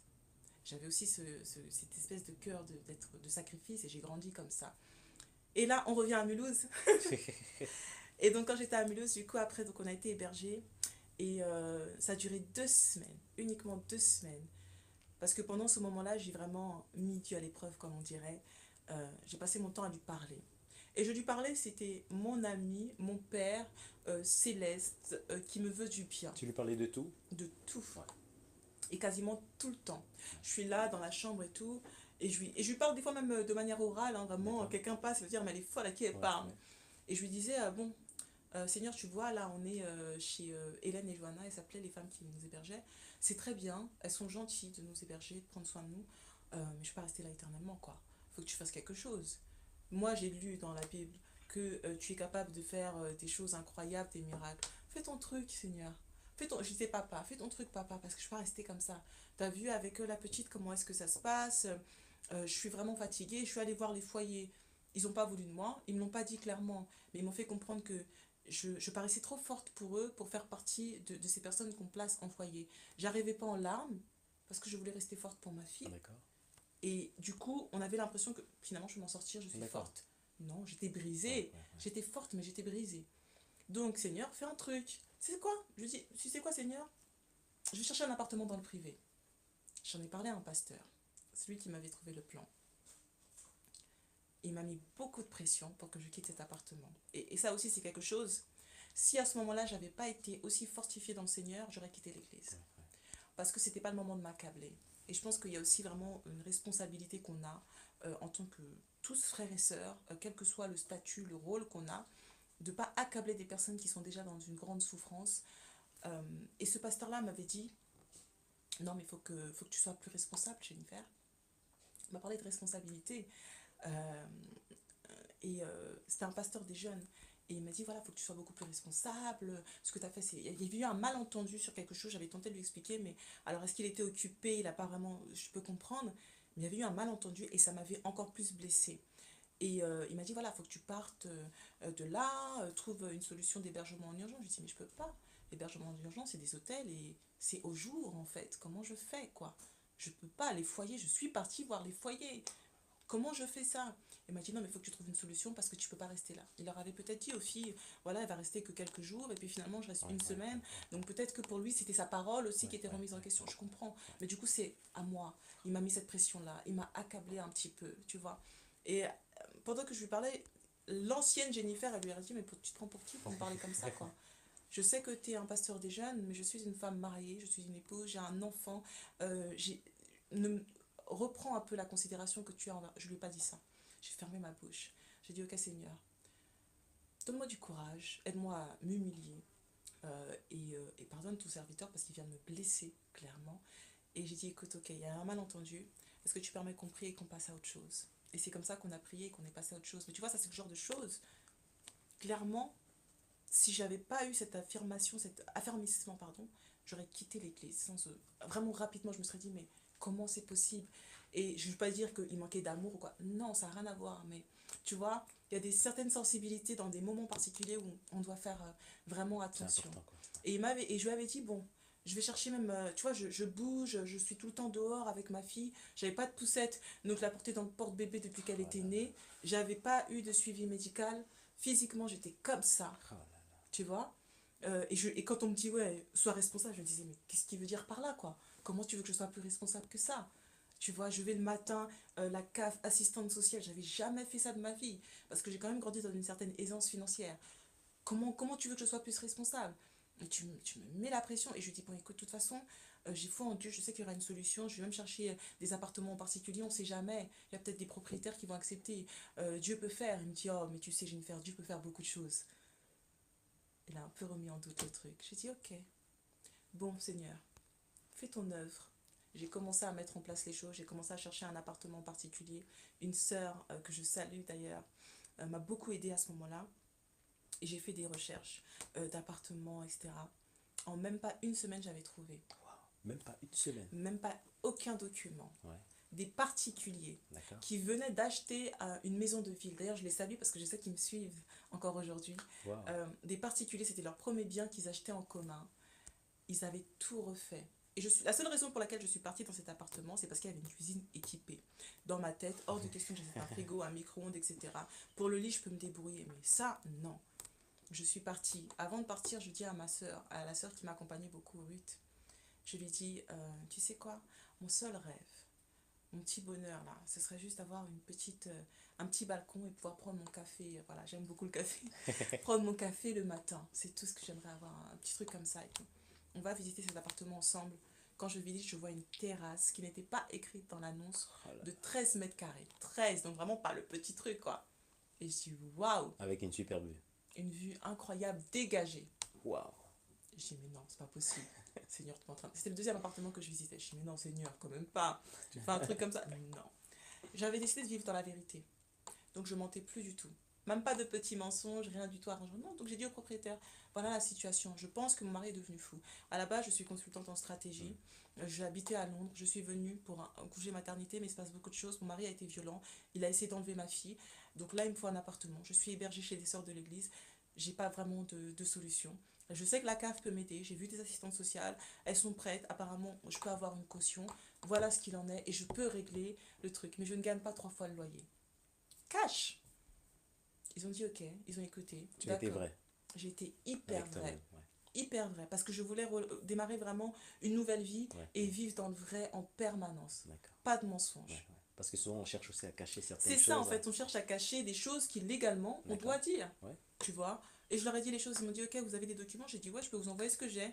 Des fiches de paye que je reçois qui viennent de l'Angleterre, de mon employeur. Tout ce que vous voulez, il n'y a, y a pas de problème. Ok, d'accord. Bah écoutez, je vais en parler avec mon associé. Et puis vous me tenez au courant. Entre-temps, je pars voir une association de droit pour essayer de voir comment est-ce que je vais gérer le problème d'enlèvement possible avec ma fille. Qu'est-ce qui me protège et qu'est-ce qui protège ma fille. Voilà ce que je fais en attendant. Et je dis à ma soeur Ruth, ah, cet appartement, vraiment, il me plaît, hein, il est beau. Hein. On a un autre appartement à visiter après. Elle me dit, mais t'inquiète pas, tu vas l'avoir. Je suis sûre que tu vas l'avoir. J'appelle l'autre propriétaire parce que j'avais pas eu des nouvelles du propriétaire. Et ça aussi, c'est le truc, c'est que des fois, il y a quelque chose qui est là, qui est fait pour nous. Et puis on se dit, mais non, laisse tomber. Alors qu'on a une idée, mais on n'a rien à perdre à essayer. Ouais, ouais. Et on se dit, mais non, je vais pas essayer. Pourquoi en fait? Qu'est-ce que tu as à perdre? C'est quoi? Au Qu'est-ce que tu moins as à perdre? essayer quoi. Au moins essayer, t'as rien à perdre. Fais-le seulement.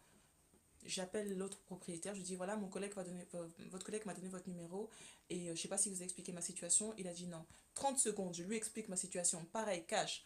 Donc il m'a dit de voir avec vous pour que vous me donniez la liste des documents à envoyer et je vous les envoie. Ok, pas de souci. Vous m'envoyez votre adresse email, je lui envoie mon adresse email. Je parle avec une avocate. Je reçois un message. C'est ok pour l'appartement. Oh là là. Non, c'est pas possible. Oh, mais non, j'ai pas envoyé de documents. Et je dis merci, que Dieu vous bénisse.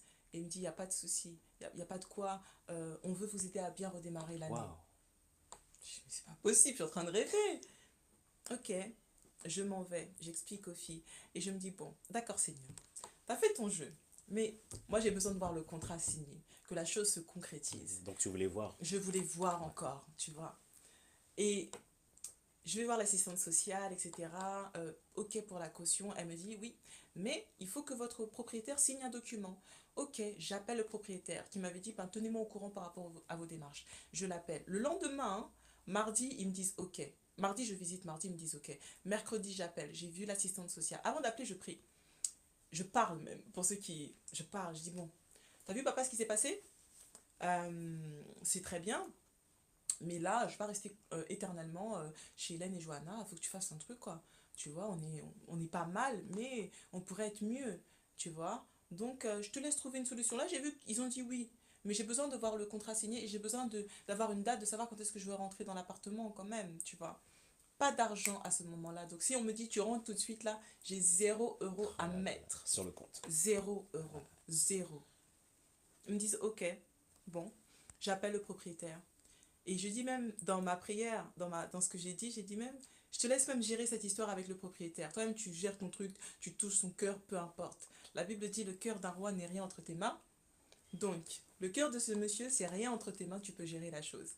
Le monsieur m'appelle, enfin j'appelle le monsieur, je lui explique voilà ce qui s'est passé, mais par contre ils m'ont dit que pour que la caution soit validée, vous avez besoin, il faut que ce soit signé au moment de la signature du bail en fait. Ah d'accord, ok. Bah, dans ces cas-là, vous venez demain, on était mercredi. Vous venez jeudi, on signe le bail, et il me dit mais vous voulez rentrer quand dans l'appartement?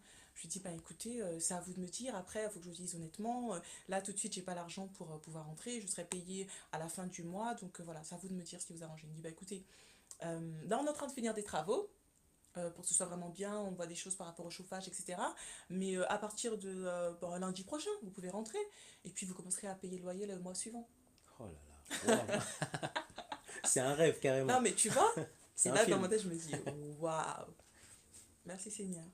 T'as fait plus que ce que j'imaginais. Waouh. La semaine suivante, je suis entrée. Mon appartement, il a été meublé par beaucoup de dons. On m'a vraiment énormément aidé. Il y a des toutes petites choses que j'ai pu acheter en décoration, etc. Mais que des dons. Des dons et des bons dons, hein, et des choses que j'ai trouvé dans le bon coin. Enfin, vraiment énormément de choses. Mais quand je voyais mon appartement, parce que moi, j'aime beaucoup recevoir. Donc j'ai reçu pas mal de personnes qui venaient à la maison, etc. Même quand il y avait un événement chrétien à Mulhouse, The Rencontre qui a lieu chaque année, d'ailleurs je crois que ça a lieu dans pas très longtemps, j'ai dit, ben, s'il y a des gens qui veulent venir à la maison, ils n'ont pas d'endroit où dormir, il n'y a pas de problème, j'accueille à la maison.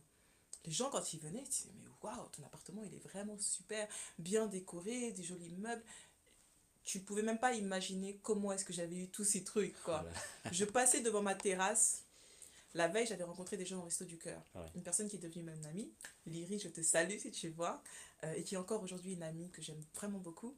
Euh, je je l'avais rencontrée au Resto du Cœur parce que j'ai pleuré au restaurant du Cœur. Je passe devant et tout, ma terrasse, et je passe comme ça, je pars. Et j'ai dis, mais papa, on a une terrasse, mais on n'a même pas de meubles. Ce serait bien d'avoir au moins, je sais pas, deux fauteuils et une petite table. Quelque chose, quoi, pour que je puisse quand même profiter de la terrasse avec la petite. Je dis ça, hein, comme ça, en passant seulement devant la terrasse. Le lendemain, j'avais invité cette femme-là avec mon autre sœur pour un événement que j'organisais à la maison, un petit goûter. Et elle me dit, ah, mais Jennifer, j'ai un truc pour toi. Je dis quoi? Elle me dit, tu sais, moi, j'ai pas de balcon, mais j'ai deux chaises et une table si tu veux pour ton balcon. Le lendemain, j'ai rigolé. Et ma sœur, Ruth, qui était habituée à voir tous les miracles qui se passaient dans ma vie, elle me dit, qu'est-ce qu'il y a? C'est papa qui t'a fait un cadeau, c'est ça? Je dis, ouais, c'est exactement ce que j'ai demandé la veille. Le truc, tu dis. Et j'ai vécu ça pendant 9 mois. Et là, je vous parle des choses miraculeuses que j'ai vécues. Donc le miracle existe. Le miracle existe et je l'ai vécu. Ouais. Euh, mais à côté de ça, il y avait ma crise identitaire. C'est-à-dire que moi, j'avais jamais l'habitude de vraiment me regarder devant le miroir. Aujourd'hui, les gens disent, waouh, t'es d'une beauté, tu rayonnes, etc.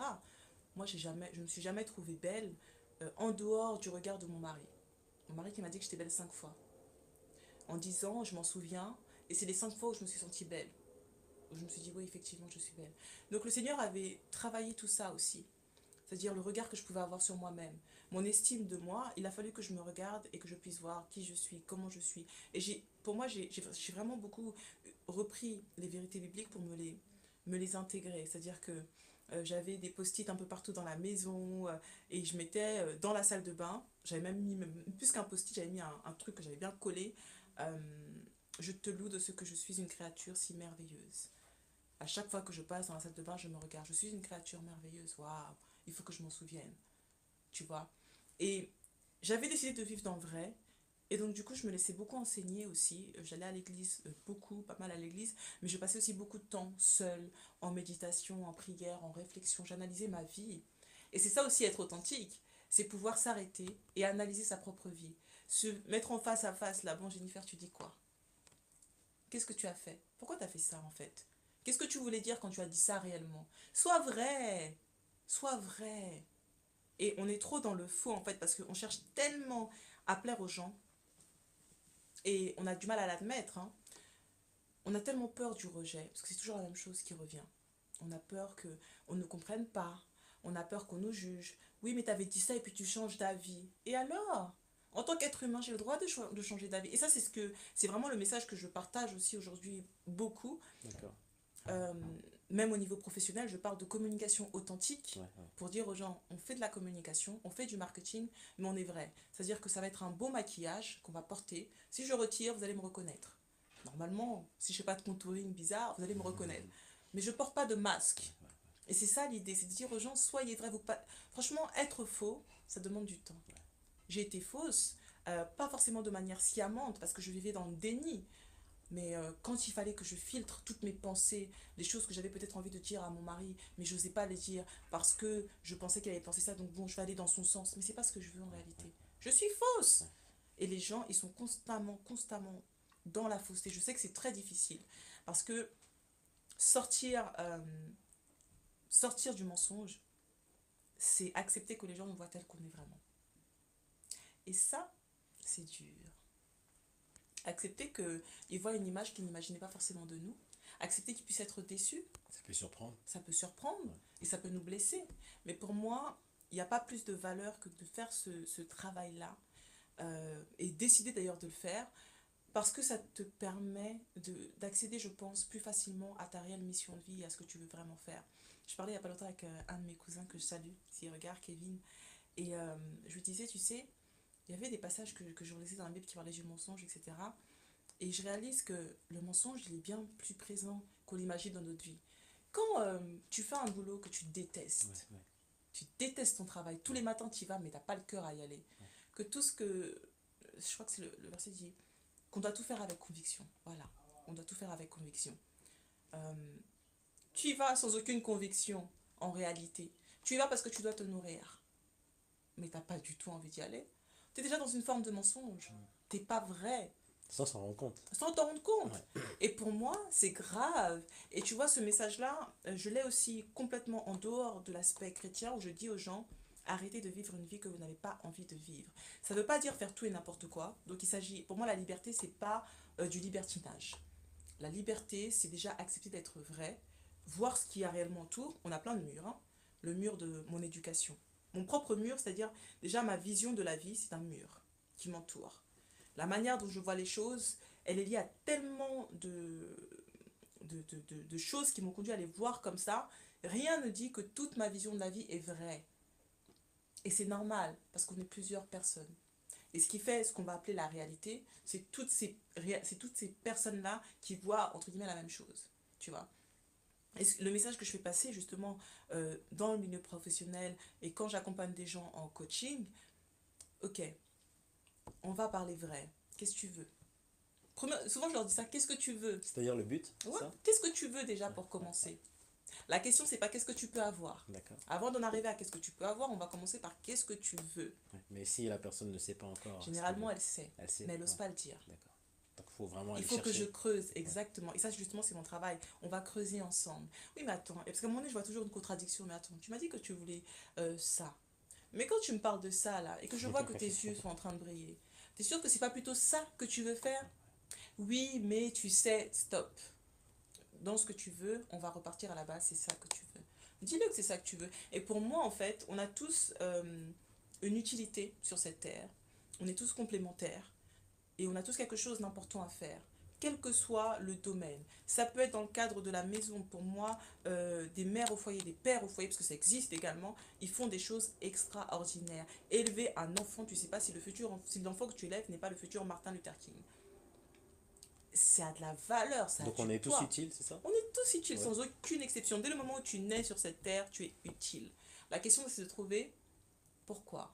Qu'est-ce que tu fais là, réellement? Et très souvent, moi c'est comme ça que je le vois. Après, je peux me tromper. Ouais. L'avenir nous le dira. Je vois que les dons et les talents qu'on a servent à détecter la mission. Tu vois ce que je veux dire? J'ai toujours aimé la lecture, l'écriture, et j'ai toujours eu cette facilité à m'exprimer publiquement, à m'exprimer, à exprimer des idées et à me faire comprendre par différentes personnes. C'était une facilité que j'ai toujours eue. Ça sert. Aujourd'hui, je le vois dans mon travail. Parce que ça me permet de faire des formations, de faire des conférences, de coacher des personnes, d'animer des ateliers sur plein de thématiques différentes. Tu vois ce que je veux dire? Ouais. Et c'est ça en fait, c'est de voir, ok.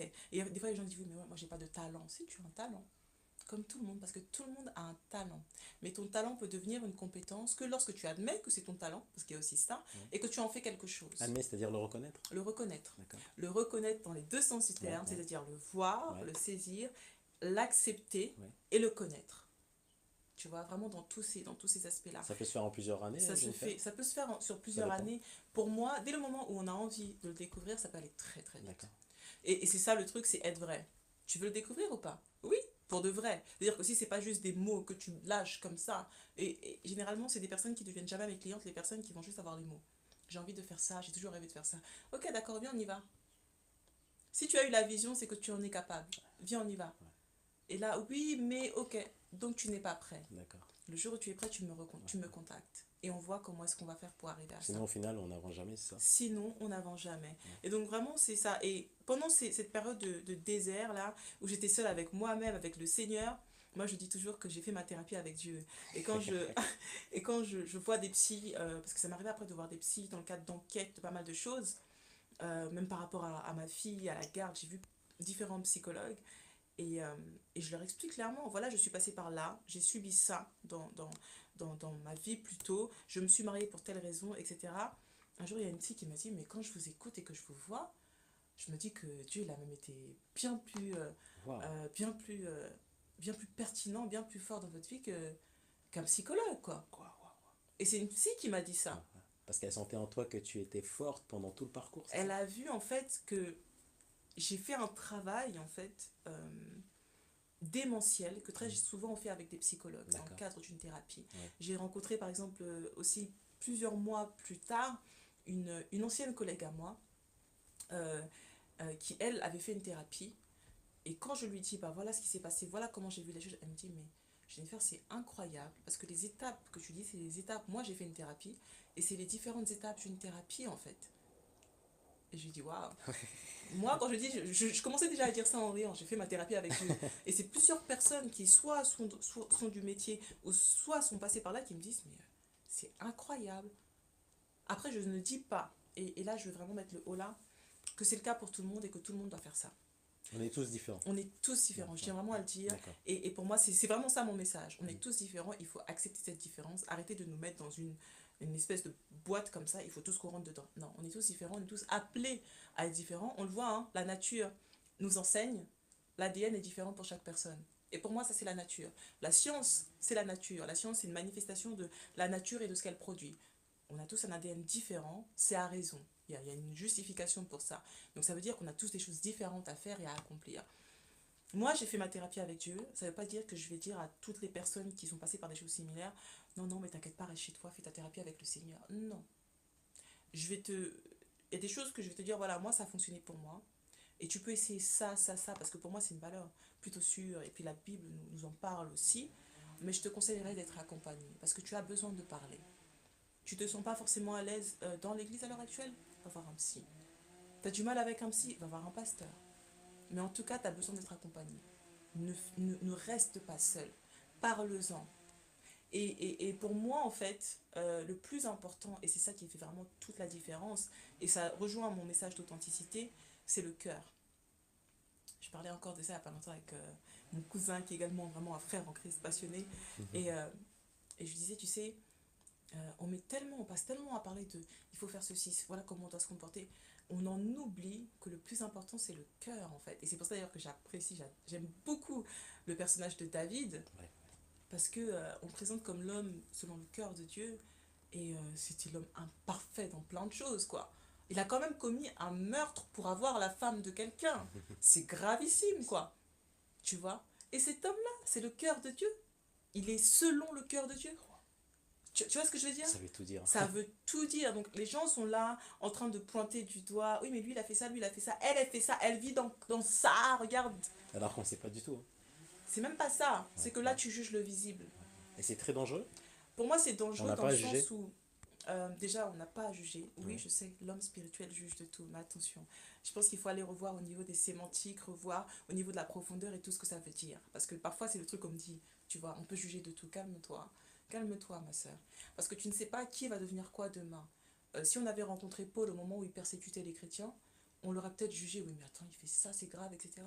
Mais cet homme-là, c'est quand même quelqu'un qui a eu une révélation du message de Christ, de ce qu'il a fait, une révélation tellement forte, tellement puissante, alors qu'il y a des gens qui ont été avec lui qui n'avaient pas cette révélation-là. C'est ça, c'est ça. Et cet homme-là, c'était un persécuteur.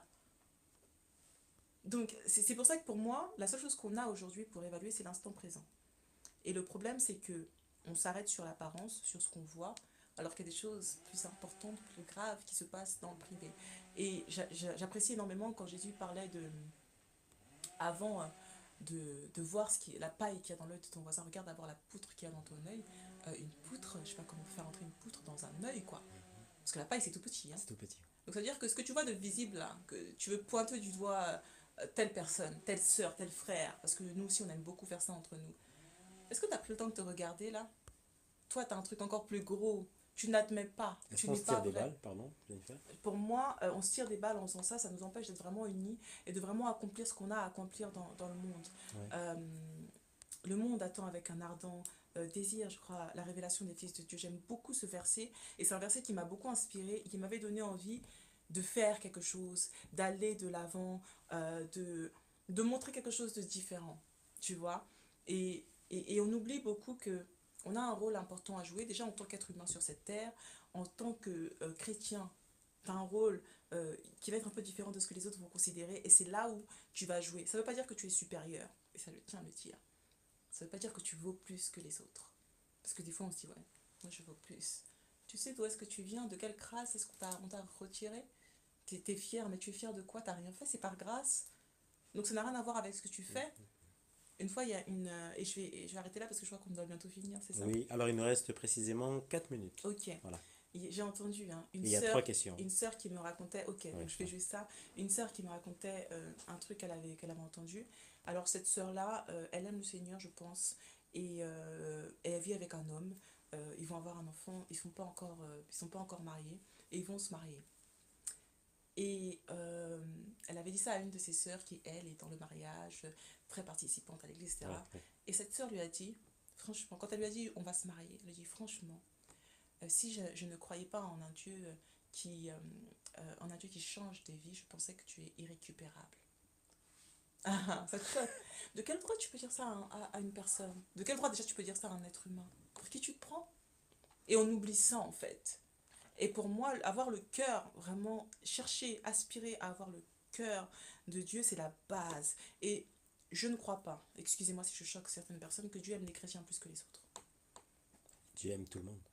J'aimerais que quelqu'un me trouve un passage en tout cas qui dit Ouais, Dieu aime les chrétiens plus que les autres. Aimer, hein, je parle bien aimer. d'aimer. Ouais. J'attends de voir ça. J'ai jamais vu, j'ai pas lu, on m'a jamais dit ça. Donc pour moi, ça veut dire qu'on se doit, si on veut suivre Christ, si on veut marcher dans ses pas, aimer. Et aimer, ça veut pas dire tout tolérer, dire que tout est bien. Non, c'est pas de ça dont il s'agit. Ça veut dire être vrai. Avant de critiquer ton frère qui fait quelque chose, assure-toi que toi, t'es pas... Qu'est-ce que tu fais dans le noir? Tu vois ce que je veux dire? Ouais. Ça, je pense souvent, je dis, tu critiques le visible. Mais ce qui se passe dans l'invisible, de un, tu sais pas. Et de deux, toi-même, qu'est-ce que tu fais dans le noir? Quand les gens dorment, qu'est-ce qui se passe chez toi? Qu'est-ce qui se passe dans ton cœur? De se remettre en question. Toujours. Et moi, en tout cas, je me remets beaucoup en question. Mais j'ai vraiment... J'aspire. Alors, je sais pas si j'ai ce cœur aujourd'hui. Mais en tout cas, j'aspire vraiment à avoir ce, ce cœur. Vas-y, des Amen. questions, parce que sinon, ça va être long. Waouh, waouh, et ben quel témoignage. Je rappelle à tous les auditeurs, aux internautes que nous sommes en direct. Il est 16h20. Alors, il y a une question qui s'était affichée tout à l'heure. Est-ce que les blessures sont encore là? Je dirais pas que les blessures sont là, je dirais que les cicatrices sont là. Ouais, Et que les blessures, c'est à moi de décider si je fais revivre les blessures ou pas. Dans le sens où tu sais, quand tu as été blessé, par exemple, tu te souviens de la douleur. ouais, ouais. La douleur est dans la tête. La douleur Tu reste t'en dans la tête. souviens. Ouais, Ça disparaît. Ça peut pas vraiment disparaître. ouais, ouais. Mais tu as vu la cicatrice, tu sais que ça s'est passé. Tu n'es pas obligé de revivre le truc dans ta tête. Ouais, ouais, Tu ouais. peux le revivre. Et ça Ouais, m'arrive, je vous avoue, hein, clairement, ça m'arrive à certains moments. Des fois, je lis des articles et je suis anéantie. Parce que je sais de quoi ils sont en train de parler, je l'ai vécu et je revis. Mais tu peux te souvenir que non, là, tu es ailleurs. C'est D'accord. fini, tout ça, c'est derrière toi. Une autre question. Tu as été très très forte. Aujourd'hui, tu l'es toujours? J'aspire à l'être. Moi, je trouve que je suis... Alors, c'est marrant parce que tout le monde me dit que je suis très forte. Et moi, je me sens pas particulièrement forte. Ah bon? Ouais. Franchement, C'est dû à quoi? Euh, peut-être déjà parce que je suis accompagnée D'accord. et que je considère que je n'ai rien fait toute seule. Ouais, ouais. Et je parle pas uniquement du Seigneur, je parle aussi des êtres humains que j'ai pu côtoyer, qui m'ont aidé. Voilà, pour moi, en fait, tous les êtres humains ont cette capacité, lorsqu'ils passent par un moment difficile, à surmonter. Tous, sans aucune exception. Sans aucune exception. C'est toujours difficile, à différents niveaux, mais ils ont cette capacité à le surmonter. Donc pour moi, c'est pas tant de la force. Je comprends ce que les gens veulent dire par la force, mais pour moi, c'est une capacité qu'on a en soi, en Ouais, fait. ouais. Mm. Et moi, j'ai une question. Est-ce que tu penses que un jour tu pourras raconter cette histoire à ta fille? Tu sais, je me suis posé la question il y a pas longtemps. Je me suis même dit, mon livre là, J'ai commencé à écrire, mais je le fais vraiment tranquillement parce qu'il y Ouais, a beaucoup de choses à il y a beaucoup de dire. choses, Là, ouais. j'ai été vraiment sommaire. Je me suis dit, qu'est-ce qui se passera quand elle lira ça? Si jamais elle le lit, je pense que je lui raconterai, assurément, dès qu'elle sera en âge de comprendre, sans incriminer son père, parce que même par rapport à la partie de son père, je me dis, est-ce que ça vaut vraiment le coup de lui raconter ce qui s'est passé? Et pour moi, non. Après, je suis un personnage public et je pense que je suis amenée à l'être de plus en plus, donc il y a peut-être des choses qu'elle va entendre, tu vois. Donc pour moi, ce sera important de lui dire des choses sans incriminer son père parce que je veux pas le faire. D'accord. Euh, Alors, on nous excuse, ouais, il y a des travaux. il y a des travaux actuellement. Ouais, Mais je veux être vraie avec elle ouais, et lui dire ce que je vais juger comme étant nécessaire. Après le reste, peut-être qu'elle lira mon bouquin et que voilà, c'est très difficile, mais je veux pas mentir en tout cas à ma fille. d'accord, ok. Voilà. Et une dernière question. Aujourd'hui, est-ce que tu peux aider tout le monde? Non, je peux pas aider tout le monde, Non? clairement non. Euh, pour savoir qui est-ce que je peux aider, donc sur la partie en tout cas coaching, il faut aller sur mon site internet D'accord, qui est? jenniferenzola.com D'accord. et aller dans devenir client. Il y a une session devenir client. Et vous allez lire en fait, parce que je veux éviter à tout le monde de perdre du temps. Et concrètement, j'ai mis les personnes, le type de personnes que j'accompagne, le type de personnes que je ne peux pas accompagner. Et ça se joue sur, principalement sur les valeurs, sur la mentalité, sur ce genre de choses-là en fait. Je suis très attachée à mes valeurs. Et si on ne se rejoint pas sur les valeurs, on ne pourra pas faire du bon travail. Donc, Ouais, ouais. clairement. Wow. Merci Jennifer Bah, merci à toi pour pour, l'invitation. pour cette belle interview. Alors, est-ce que tu as un Facebook ou Instagram où on peut te Oui, suivre aussi? Jennifer Enzola. Tout c'est Jennifer Enzola. Voilà. Vous allez sur Facebook, sur Instagram, je suis sur Snapchat aussi, sur LinkedIn pour les professionnels, ceux qui veulent faire du business avec moi. Parce T'es que vraiment digital, hein? Non? bah ouais, c'est mon métier C'est ça? aussi.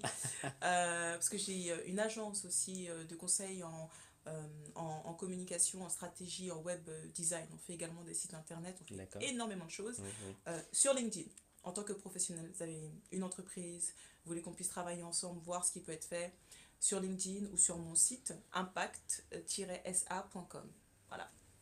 Jennifer en direct sur Victoire Live. Merci à toi. Bah, merci pour Ouais, l'invitation, on se merci aux retrouve gens. très bientôt Très pour bientôt. une autre émission. Pourquoi pas? Voilà, tu es vraiment la bienvenue. Quant à nous, on rend l'antenne.